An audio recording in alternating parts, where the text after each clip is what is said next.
High বন্ধুরা, Jhuma Bengali kitchen থেকে YouTube চ্যানেলে তোমাদের সকলকে স্বাগত জানাই। আজ নিয়ে এসেছি পাকা পটল ও পটলের দানা দিয়ে দারুণ একটা ইউনিক রেসিপি। পাকা পটলের এই রেসিপিটি রুটি, ভাত এসবের সঙ্গে খেতে লাগে দারুণ। কিন্তু কাঁচা পটলের রেসিপি অনেকেই তো অনেক রকমভাবে বানিয়ে খেয়েছো, তবে এইভাবে একদিন পাকা পটলের রেসিপি বানিয়ে খেয়ে দেখো। আমি এখানে 3টে পাকা পটল নিয়েছি আর পটলগুলো 2 টুকরো করে কেটে নিয়েছি। এরপর পটলের ভিতর থেকে শাঁস ও পাকা দানাগুলো এইভাবে চামচ দিয়ে বার করে নিলাম।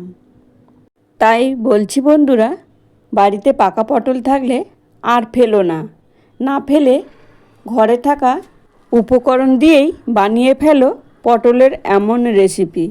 দেখবে যারা পছন্দ করে তারা তো খাবেই, আর যারা পাকা পটল পছন্দ করে না তারাও কিন্তু হাত চেটে পুটে খাবে। পটলের শাঁস ও দানা বার করে নিয়েছি, পটলের ছিলকাগুলোও পাতলা করে কেটে নিলাম। কড়াইয়ের তেল গরম হতেই ফোড়নে দিলাম কুচি করা কাঁচা লঙ্কা ও কালো জিরে। ভালো করে নেড়ে চেড়ে নিয়ে কেটে রাখা পেঁয়াজগুলো দিয়ে আবারও ভেজে নিলাম। এবার কুচি করা পটলের ছিলকাগুলো দিয়ে দিলাম, দিয়ে আবারও ভালো করে নেড়ে চেড়ে নেব। বন্ধুরা, খুবই সাধারণ একটি রান্না, এইভাবে আমার মতো একদিন বানিয়ে দেখো, খেতে কিন্তু খুবই অসাধারণ হয়। পেঁয়াজ ও পটলের ছিলকাটা ভালো করে ভাজা হয়ে গেছে। এই সময় লবণ ও হলুদ, লঙ্কার গুঁড়ো, জিরে গুঁড়ো দিয়ে ভালো করে মশলাটা কষিয়ে নেব।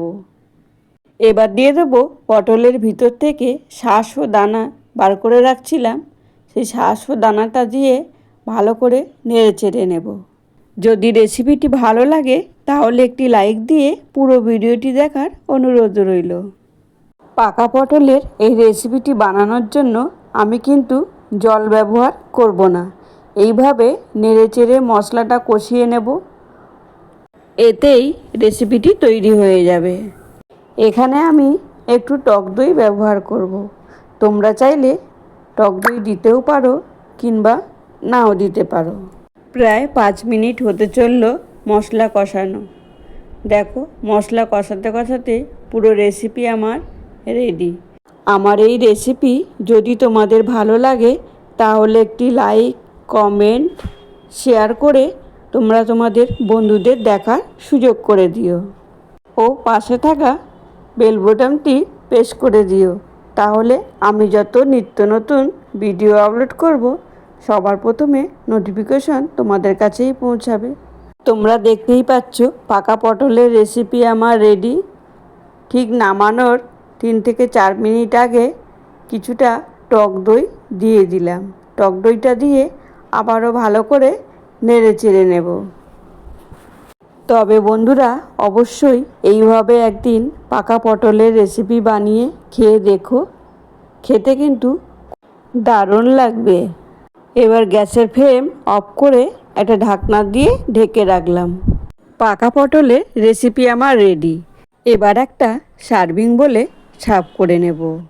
তাহলে কারা কারা আমার মতো পাকা পটল ও পটলের দানা খেতে বেশি পছন্দ করো তাদেরকে বলি, অবশ্যই একদিন এইভাবে বানিয়ে খেয়ে দেখো। গরম ভাত কিংবা রুটি দুটোতেই খেতে লাগবে দারুণ। কিন্তু দেখো কত সুন্দর দেখতে লাগছে, কি লোভনীয় না হয়েছে, কত সুন্দর কালার ও ফ্লেভার।